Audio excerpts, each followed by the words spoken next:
नमस्कार। आज की कहानी का नाम है उस रात घाट पर। यह कहानी है दोस्ती की, एक दुस्साहस की और एक ऐसी भयानक रात की जिसने उन दोस्तों की जिंदगी हमेशा के लिए बदल दी।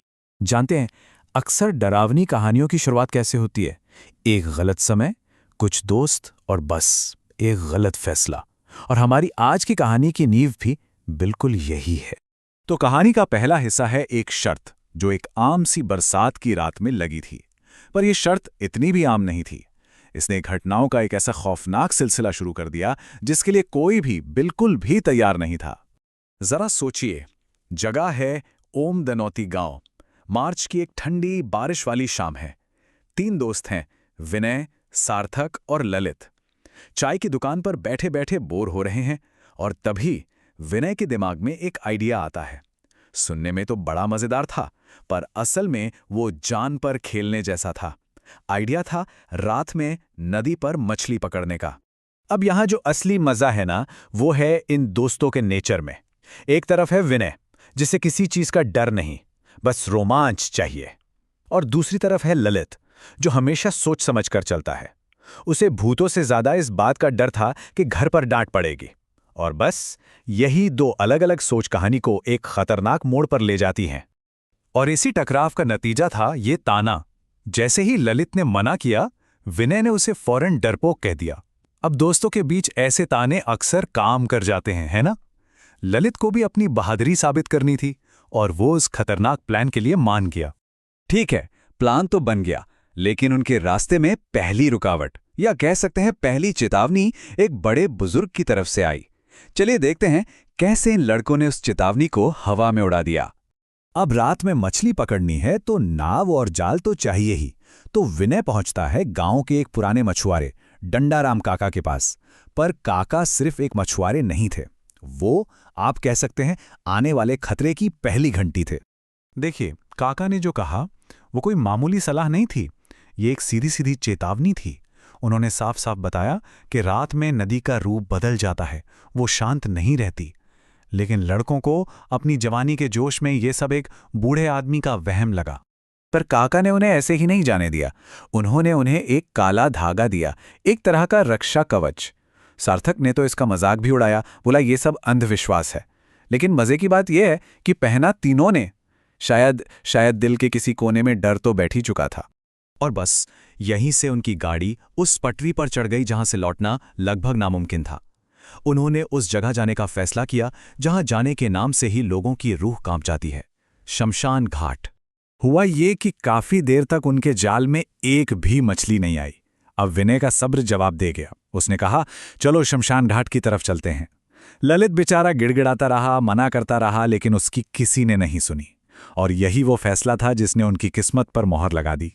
जैसे जैसे वो उस तरफ बढ़े, माहौल एकदम से बदलने लगा। चारों तरफ इतना घना अंधेरा था, मतलब हाथ को हाथ सुझाई ना दे।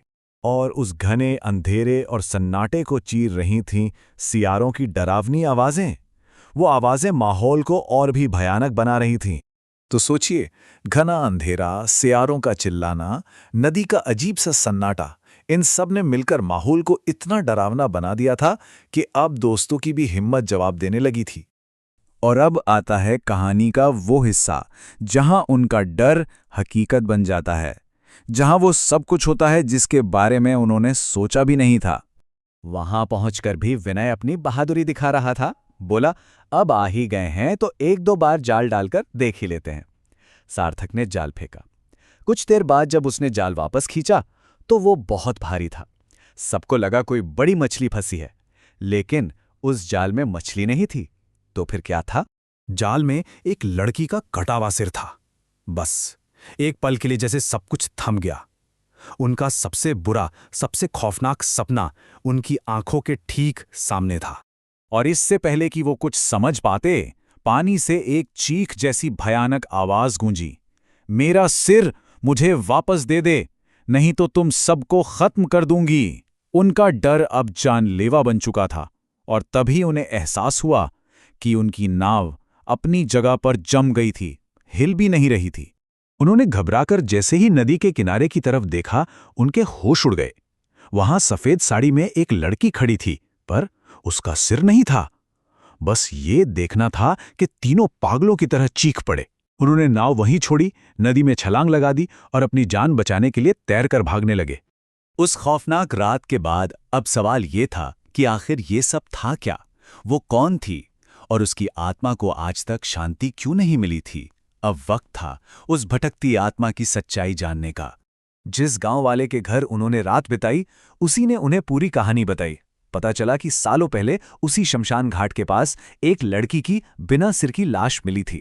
गांव में अफवाह थी कि उस लड़की ने अपने घरवालों के खिलाफ जाकर शादी की थी, तो गुस्से में घरवालों ने ही उसे मारकर फेंक दिया और पहचान ना हो सके इसलिए उसका सिर काटकर कहीं और फेंक दिया। कहते हैं आज भी उसकी आत्मा अपना सिर ढूंढते हुए उसी घाट पर भटकती है।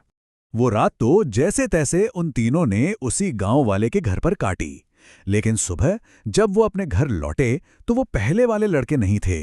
वो पूरी तरह बदल चुके थे।